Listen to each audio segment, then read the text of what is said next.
Good morning friends, আরও একটা নতুন ভিডিওতে ঘুরবো ফিরবো চ্যানেলে আপনাদের স্বাগত। সকাল সকাল ঘুম থেকে উঠে আমরা বেরিয়ে পড়েছি কোথায় যাওয়ার উদ্দেশ্যে, সেটা নিশ্চয়ই ইউটিউবের থাম্বনেল দেখে আপনারা নিশ্চয়ই বুঝে গেছেন। তো বন্ধুরা, আমরা অনলাইন ক্যাব বুক করে বেরিয়ে পড়েছি শালিমার স্টেশনের উদ্দেশ্যে, যেখান থেকে আমাদের দীঘা যাওয়ার ট্রেন ছাড়বে। অনেক ভোরবেলা হওয়ায় অনলাইন ক্যাবের ভাড়া একটু বেশি হয়, আর যেহেতু শালিমার স্টেশন আমাদের কসবার থেকে শালিমার স্টেশনের দূরত্ব প্রায় 25 কিলোমিটারের মতো, কিন্তু 400 টাকার মধ্যে আমরা অনলাইন ক্যাব বুকিং করে গেছিলাম। আগেই বলেছি আমাদের এবারের গন্তব্য দীঘা, যা ভ্রমণ পিপাসু বাঙালিদের 2-3 দিনের ছুটি কাটানোর মতো একটি বেস্ট জায়গা। এবং আমরা 2-3 দিনের ছুটি নিয়ে দোলের সময় বেরিয়ে পড়েছিলাম দীঘার ফ্যামিলি ট্যুরে, যেটা আপনাদের সামনে তুলে ধরব। বিভিন্ন ইনফরমেশন, হোটেল, থাকা, খাওয়া দাওয়া, সুলভ মূল্যে কী করে থাকবেন, কী করে যাবেন। আমরা ক্যাবে করে কলকাতার মা ব্রিজ হয়ে দ্বিতীয় হুগলি সেতু দিয়ে শালিমার স্টেশনের উদ্দেশ্যে রওনা দিয়েছি। সকালবেলায় হওয়ায় আমরা 1 ঘন্টার মধ্যেই শালিমার স্টেশনে পৌঁছে গেছিলাম। ক্যাব আপনাকে শালিমার স্টেশনের সামনে মেন রাস্তার ওপরে নামিয়ে দেবে। সেখান থেকে আপনারা সাবওয়ে নিয়ে সহজেই শালিমার স্টেশনের ভেতরে প্রবেশ করতে পারবেন। শালিমার স্টেশনে 8টি প্ল্যাটফর্ম রয়েছে। স্টেশন চত্বর খুবই পরিষ্কার পরিচ্ছন্ন হলেও এই স্টেশনের 1 নম্বর প্ল্যাটফর্মেই শুধু টয়লেট রয়েছে। বন্ধুরা এবং আমার গুরুজন ব্যক্তিরা যদি আমার ঘুরবো ফিরবো চ্যানেলকে সাপোর্ট এবং ঘুরবো ফিরবো চ্যানেলের ভিডিও ভালো লাগে, তাহলে একটা সাবস্ক্রিপশন করে দেবেন, যেটা আমাকে আবার নতুন ভিডিও করতে অনুপ্রেরণা করবে। আর যারা ঘুরতে যেতে ভালোবাসেন এবং ঘুরতে যাওয়ার নানাবিধ ইনফরমেশন পেতে চান, তারা আমার চ্যানেলকে সাবস্ক্রিপশন করার পাশাপাশি বেল আইকনটা প্রেস করে দেবেন।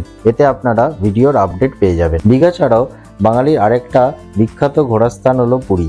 যারা এর মধ্যে পুরী যাওয়ার প্ল্যান করছেন, তারা আমার চ্যানেলে পুরী ব্লগটা দেখতে পারেন, যেটা আপনার ভিডিওর ওপরে আই বাটনে ক্লিক করে সহজেই দেখে নিতে পারেন।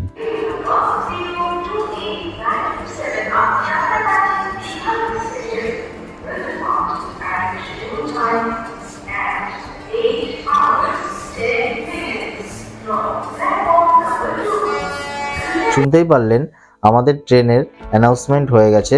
2 নম্বর প্ল্যাটফর্মে ট্রেনটি এসে দাঁড়িয়েছিল। ট্রেন ছাড়ার নির্ধারিত সময়ের পূর্বেই আমরা 2 নম্বর প্ল্যাটফর্মে আমাদের গ্রুপের অন্যান্য সদস্যের জন্য ওয়েট করছিলাম। শালিমার স্টেশন থেকে হোলি স্পেশাল ট্রেনটি 8টা বেজে 10 মিনিটে ছাড়বে।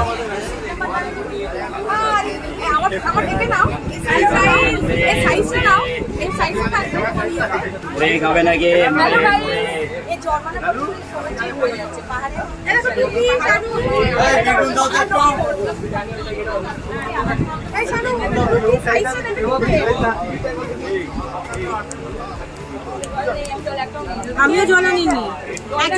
নেমে একটা জলের বোতল ট্রেনের টাইমিং সকাল 8টা বেজে 10 মিনিটে হওয়ার সত্ত্বেও 15 মিনিট লেটে ট্রেনটি ছেড়েছিল। তাই জন্য আমরা ট্রেনের বাইরে ওয়েট করছিলাম। গরমকালে প্রচণ্ড গরম হওয়ায় নন এসি ট্রেন, কারণ হোলির সময় প্রায় সব টিকিটই বুক ছিল। তাই এই স্পেশাল ট্রেনের টিকিটও প্রায় একদিনের মধ্যেই 600 টিকিট বিক্রি হয়ে গেছিলো। তো আমি জানতে পেরে ট্রেনের টিকিটটা কেটেছিলাম।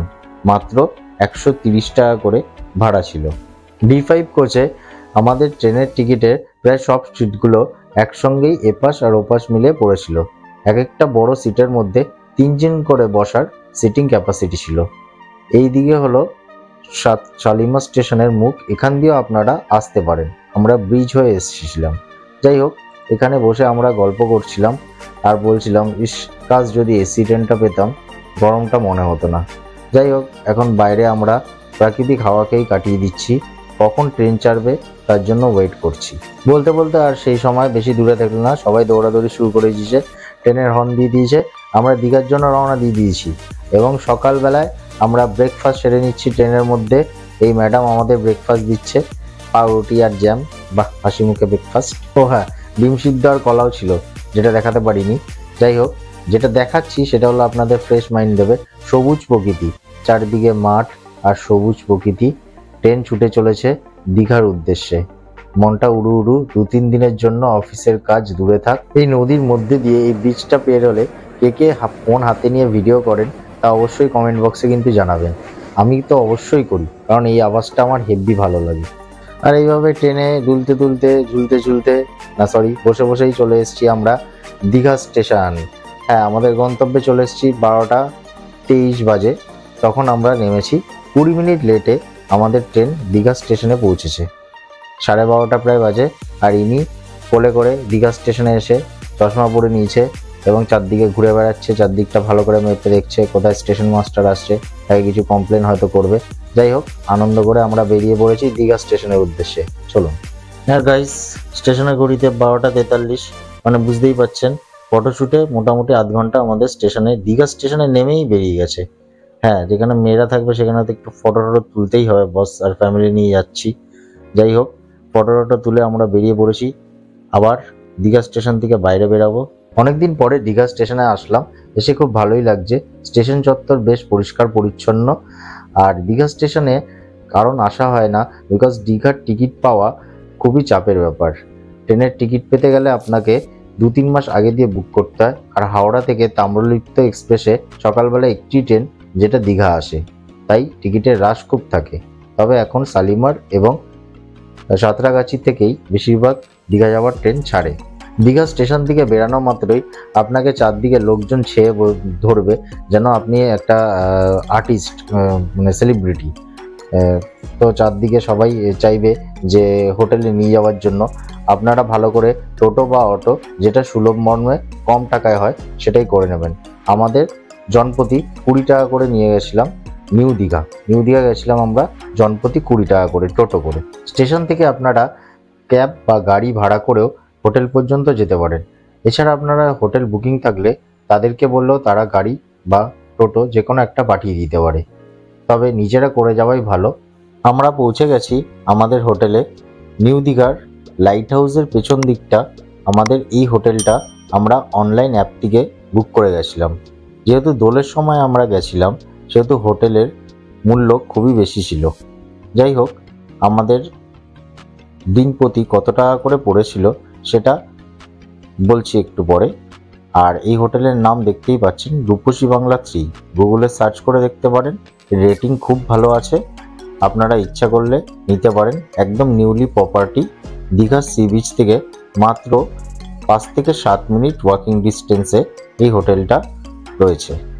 আর যারা যারা এই হোটেলে আসবেন বা যে কোনো হোটেলে আসবেন, দীঘায় কিন্তু এখন আইডেন্টিটি বা আধার কার্ড বা হলো যে কোনো প্যান কার্ড বা কিছু একটা আপনাকে দেখাতেই হবে হোটেলে চেক ইন করার জন্য। তাই অবশ্যই অরিজিনাল আইডেন্টি প্রুফ নিয়ে হোটেলে আসবেন। রূপসী বাংলা 3, রূপসী বাংলা কিন্তু হোটেল আছে দীঘায়, সেটাই কিন্তু না। রূপসী বাংলা 3 যেটা নিউলি প্রপার্টি তাদের, এবং এটা হলো একটি 3 স্টার প্রপার্টি, যেটা আপনারা দেখতেই পাচ্ছেন। হোটেলটা একদম নতুন বেল্টেড এবং এটা পরিষ্কার পরিচ্ছন্ন। রিসেপশনটা দেখছেন খুবই বড়, লবি হিসাবে ইউজ করতে পারেন। এখানে আপনারা ব্যাগেজ রাখতে পারেন, বসার জায়গাও আছে, ওয়েট করতে পারেন। এছাড়া আপনারা পেয়ে যাবেন এখানে প্রাইভেট সুইমিং পুল, যেটা হলো আপনার মানে সবাই ইজিলি অ্যাক্সেস করতে পারবেন। পরিষ্কার জল এবং নতুন হওয়ায় যেটা একদমই মার্বেলগুলো খুবই পরিষ্কার পরিচ্ছন্ন রয়েছে। তার জন্য এরা ভালো করে দেখছে যে কি ঠিক করা যায় এর মধ্যে।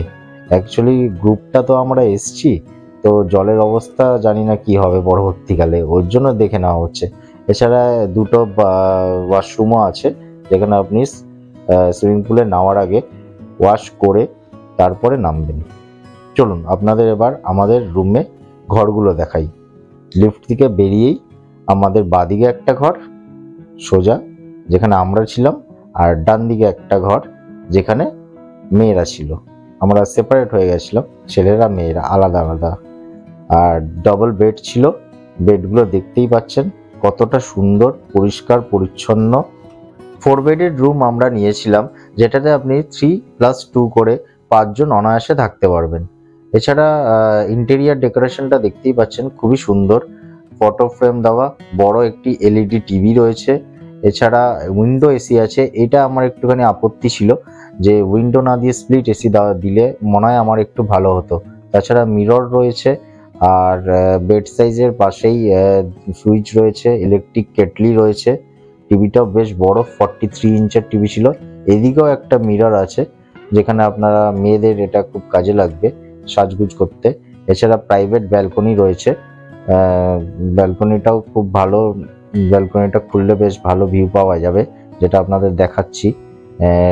ফ্রন্ট সাইজে, ফ্রন্ট দিকটা ছিল না ব্যালকনিটা, তবে ফ্রন্ট সাইডের সামনের রাস্তাটাও দেখা যাচ্ছে, দেখুন সোজা। আচ্ছা, আর আপনারা পেয়ে যাবেন এখানে ছোট সিঙ্গেল ডোর ফ্রিজ পেয়ে যাবেন, পাখা তো রয়েছেই। আর ওয়াশরুমটা আপনাদের দেখিয়ে দিই। ওয়াশরুমে আপনারা দেখতে পাচ্ছেন ক্লিন বেসিন আর গিজারও রয়েছে, পরিষ্কার মিরর, হ্যান্ড ওয়াশের জায়গা, প্যান আর স্নান করার জায়গা রয়েছে। শাওয়ারটাও খুব ভালো। যাই হোক, পরিষ্কার পরিচ্ছন্ন, ওভারঅল কিন্তু নিউলি প্রপার্টি যেরকম হয় সেরকম। আসুন এবার আমাদের রুমটা দেখে নিই। আমাদের রুমটাও সেমই ছিল, 4 বেডেড রুম। দেখতেই পাচ্ছেন এখানে সিঙ্গেল ডোর ফ্রিজ দিয়েছে, যেটার মধ্যে আপনারা এই গরমকালে বিশেষত খাবার টাবার স্টোরেজ করার জন্য ভালো জায়গা। এছাড়া একটা জামাকাপড় স্টোরেজের জায়গা আছে, আলমারি টাইপ। আর সেমি রুম, ইন্টেরিয়র ডেকোরেশন এখানেও প্রায় অনেকটাই এক, যেটা অনেকটা দূর থেকে এসছে তো সবাই গরমের মধ্যে, ওর জন্য দেখুন সবার মুখগুলো অনেক এসিটা চালিয়ে ঠান্ডা হওয়ার জন্য সবাই জাস্ট রিল্যাক্সেশন করছে। আর আমাদের হোটেলের এই যে রুমটা, এটা ব্যাক সাইডে হোটেলের ছিল, তাই জন্য ব্যাক সাইডটা এটা, কিন্তু ব্যালকনিটা যথেষ্ট বড়। এই সাইডটা হলো ফ্রন্ট সাইড। ব্যালকনির মধ্যে আপনারা অনায়াসে অনেক জামা কাপড়ও কিন্তু মেলতে পারবেন, যেটা দরকার হয়, মানে সমুদ্রের থেকে এসে জামা কাপড় মেলার জায়গা খুবই প্রয়োজন হয়। এখানেও এই রুমটাতেও উইন্ডো এসি ছিল, যেটা আমার আবারও বলছি স্প্লিট এসি দিলে মনে হয় আমার ভালো হতো। আর এখানেও এরকম বড় 43 ইঞ্চের একটা টিভি লাগানো আছে, দেখুন দেখাচ্ছে, ওপরে ফ্যান ঘুরছে, যেটা ওর দরকার। যাই হোক, এসির হাওয়া খেয়ে অনেকক্ষণ ঠান্ডা হয়ে এরপরে প্রাকৃতিক হাওয়া খেতে চলে এসেছি সমুদ্রের ধারে।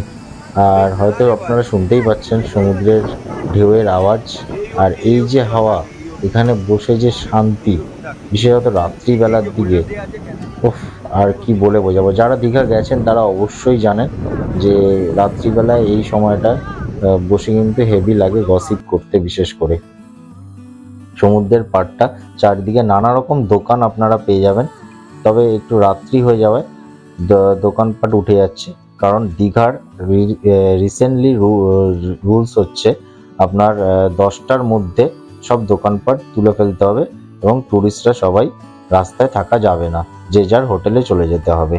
এটা যারা জানেন না তারা সেইভাবে প্ল্যানিং করে খাবার দাবার কিনে রাখবেন। এই যে দেখতে পাচ্ছেন দীঘার বিশেষত আকর্ষণ মাছ ভাজা।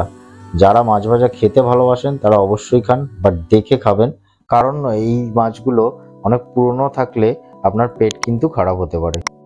Good morning.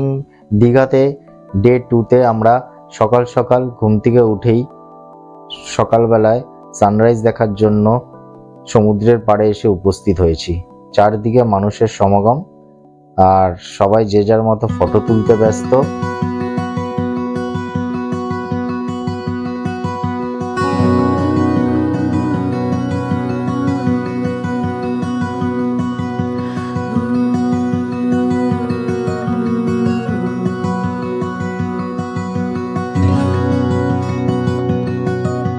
বন্ধুরা, এই দিন ছিল দোল, আমাদের মানে রং খেলার দিন। আর এই রং খেলার আনন্দেতে মাতবো আমরা, তার আগে সুইমিং পুলের অবস্থাটা দেখে নিচ্ছি, যে বেচারা এই সুইমিং পুলটার একটু পরে কি অবস্থা করব আমরা। এই রং দে, মেকে মেকে দে, মেকে দে, মেকে ধর, মেকে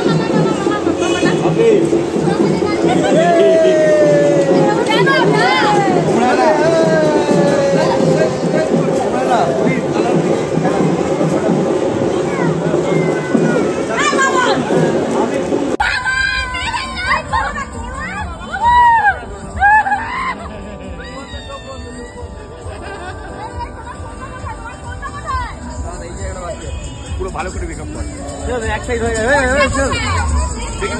মুখে লাগা এ বে বাপি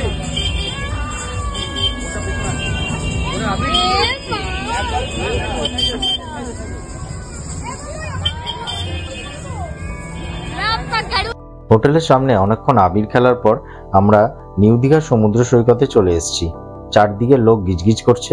আপনারা মূলত নিউ দীঘা ও ওল্ড দীঘা দুটো জায়গায় স্নান করতে পারেন। তবে নিউ দীঘা ও ওল্ড দীঘা দুটো জায়গাতেই প্রায় 10টার পরে ছাড়া সমুদ্রের জল বোল্ডারের নিচে নামে না। তাই জন্য আপনারা দেরি করে সমুদ্র সৈকতে আসতে পারেন। এইরকম ঘোড়াগুলো চড়তে গেলে আপনাদের জনপ্রতি 100 টাকা করে নেবে। ফটো তো আপনারা তুলতেই পারেন। ফটো তুলতে 30 টাকা করে নেয়, যেটা ওরা হোটেলে পৌঁছে দিয়ে আসে। এছাড়াও আপনারা নিউ দীঘাতে বিভিন্ন ওয়াটার অ্যাক্টিভিটিস করতে পারেন, যেমন banana riding, speed boat riding, তারপর ওয়াটার স্কাই ড্রাইভিং এইসব। मम्मी सुना दिया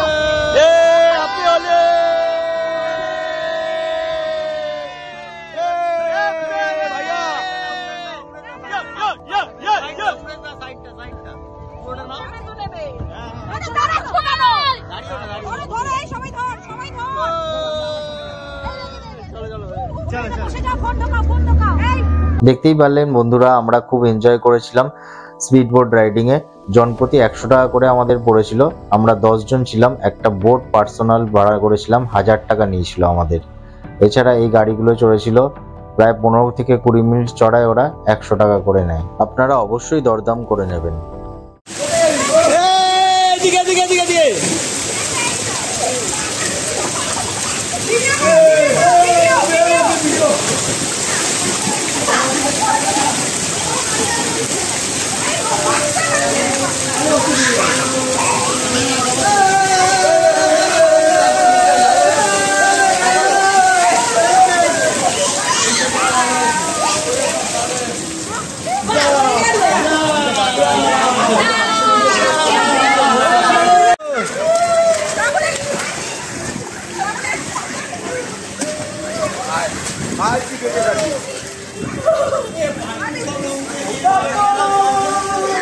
সুইমিং পুলের ব্যাপারে আমরা বলে রাখি, সুইমিং পুল অ্যাভেল করার জন্য কিন্তু ওরা সিনথেটিক কাপড়ই ইউজ করতে বলে।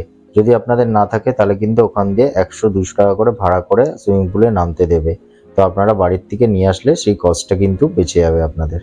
যাই হোক, আমরা দুপুরবেলায় অনেক সুইমিং পুলে লাফালাফি করে খেতে চলে এসেছি। এই রেস্টুরেন্টেই আমরা প্রায় প্রত্যেকদিন খেতে এসেছিলাম। এই সোজা হলো জাহাজবাড়ি, আর এখানে হলো রেস্টুরেন্টটা। আমাদের হোটেল থেকে জাস্ট 1 মিনিট হেঁটে লাগে। হোটেলে সামনের দিকটা নন এসি হলেও ভেতরের দিকে আমরা যেখানে খেয়েছিলাম এই জায়গাটা হলো এসি রেস্টুরেন্ট। তাই গরমকালে খুব একটা অসুবিধা হবে না। আর এখানে খাবার মোটামুটি সুলভ মূল্যে পাওয়া যায়। ভেজ খাবার খেলে 50 টাকা, আর মাছ ভাত খেলে 80 টাকা দিয়ে স্টার্টিং। পুরে খাওয়ার পর একটু ঘুমিয়ে পড়েছিলাম। ভাবলাম সন্ধ্যাবেলায় ওল্ড দীঘায় যাব, কিন্তু দেখুন কি অবস্থা। চারদিকে বৃষ্টি পড়ছে, মেঘ ডাকছে। বেশ ভালোই বৃষ্টি হয়েছিল, বাইরেটা পুরো ঠান্ডা করে দিয়েছিল। মাঝখানে 2 মিনিটের জন্য কারেন্টও চলে গেছিলো।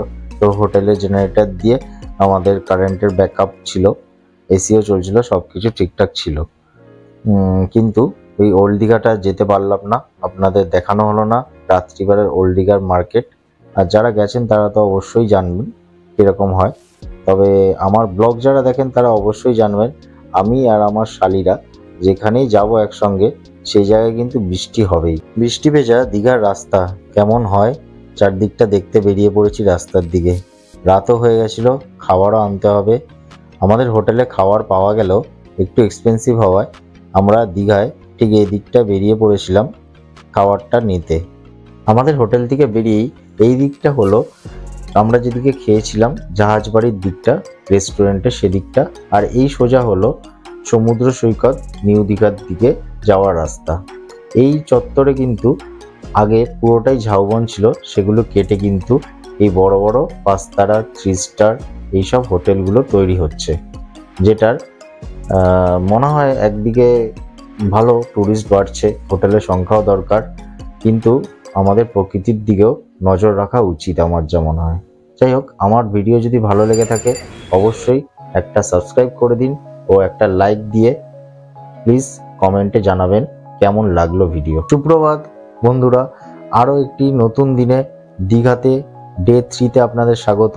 এবং সকাল সকালই জগন্নাথ মন্দির যেটা পুরীর আদলে তৈরি হচ্ছে দীঘাতে, সেটা আপনাদের দেখিয়ে দিচ্ছি। যারা যারা দেখেননি তারা এক ঝলক দূর থেকে দেখে নিন।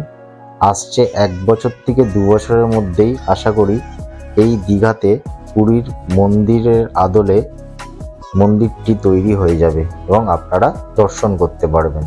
জায়গাটা হলো ওল্ড দীঘায়। ওল্ড দীঘার একটি পার্ক।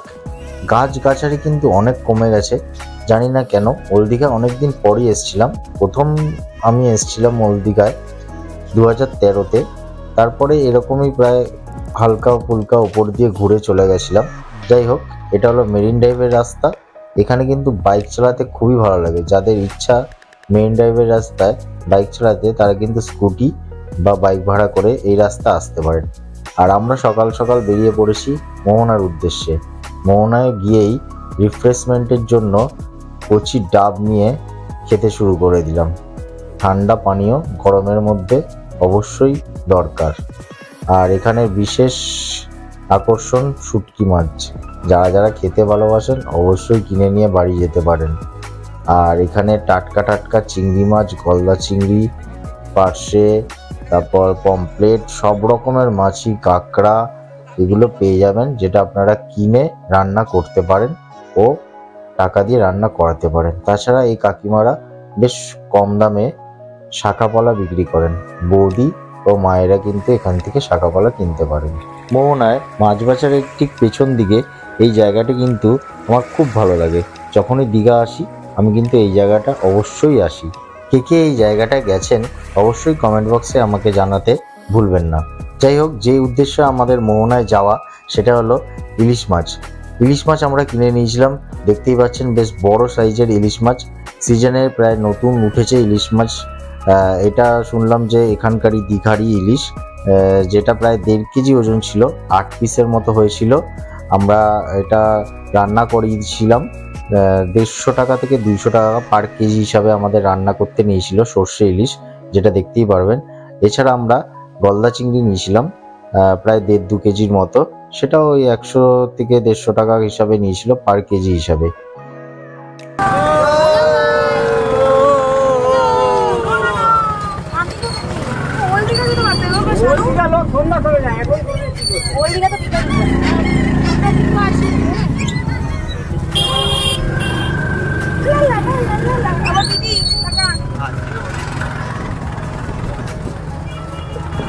মোহনা থেকে ফিরে এসে মাছগুলো রান্না করতে দিয়ে দিয়েছিলাম এবং হোটেল চেক আউট করে দিয়েছিলাম, যেহেতু এটা দীঘায় লাস্ট দিন ছিল। 10 টাকা করে টোটো ভাড়া দিয়ে জনপ্রতি আমরা নিউ দীঘা সি বিচে চলে এসেছিলাম। নিউ দীঘা সি বিচে সমুদ্রের পাশে মনোরম ঠান্ডা হাওয়া খেতে খেতে অনেকক্ষণ অতিবাহিত করে দিলাম। সুন্দর প্রকৃতি, মানুষ আসা যাওয়া করছে, কিন্তু এই জায়গাগুলো আগে প্রচুর গাছে ভর্তি ছিল। সেই জায়গাগুলো রিনোভেশন করে এখানে ঘাস টাইপের মাঠের মতো করে দিয়েছে। জানি না এতে আরও গরমের দাপটটা বেড়েছে। যাই হোক, রাস্তার পাশে আপনারা এরকম অনেক ছোট বড় দোকান দীঘায় পেয়ে যাবেন, যেখান থেকে আপনারা স্মৃতি উদ্দেশ্যে কিছু কিনে নিয়ে যেতে পারেন বাড়ির জন্য। দীঘায় যদি আপনারা এই গরমের মধ্যে আসেন তাহলে অবশ্যই ডাব, আখের রস, এইসব পানীয় জল কিন্তু ঘন্টায় ঘন্টায় খাবেন। আর জল তো খাবেনই, কারণ এখানে কিন্তু সমুদ্রের আর্দ্রতায় ডিহাইড্রেশনের পরিমাণটা অনেকটাই বেড়ে যায়। রাস্তার পাশে এই ছোটোখাটো দোকান থেকে কিছু কিনবেন, যদি এতে রুজি রোজগার চলে, সাহায্য অনেকটাই হবে। যাই হোক, আমরা ফিরে এসে ইলিশ মাছ এবং চিংড়ি মাছ দিয়ে খেতে শুরু করে দিলাম দুপুরবেলার মধ্যাহ্ন ভোজ, যেটা আমাদের স্পেশাল খাওয়া দাওয়া হয়েছিল এই দিনে। তবে একজনকে মিস করেছিলাম আমরা আমাদের টিমের মধ্যে, সে চলে গেছিল, সে কিন্তু এই স্বাদটা পেল না। সে পরে গিয়ে অনেকটাই আফসোস করেছিল। আমাদের মেনুতে ছিল সর্ষে ইলিশ, চিংড়ি মাছের মালাইকারি, আর মুগ ডাল, আর হলো ভাত মিনিকেটের। খেয়ে আমরা সন্ধ্যাবেলার দিকে বাসের জন্য কলকাতার উদ্দেশ্যে রওনা হলাম। বাসের টিকিট আমরা এখানেই নিউ দীঘার যে মেন মোড়, সেখান থেকে পরপর আপনার ট্রাভেলসের দোকান পেয়ে যাবেন, সেখান থেকে আপনারা বাসের টিকিট কালেক্ট করে নিতে পারেন। বাস বাইরের থেকে দেখলেন কতটা সুন্দর, আর ভেতর দিয়ে সিটগুলো ভালো থাকলেও কিন্তু এটা ওল্ড বাসকে মডিফিকেশন করেছে, সেটা একমাত্র ভেতরে ঢুকেই আমরা বুঝতে পারলাম।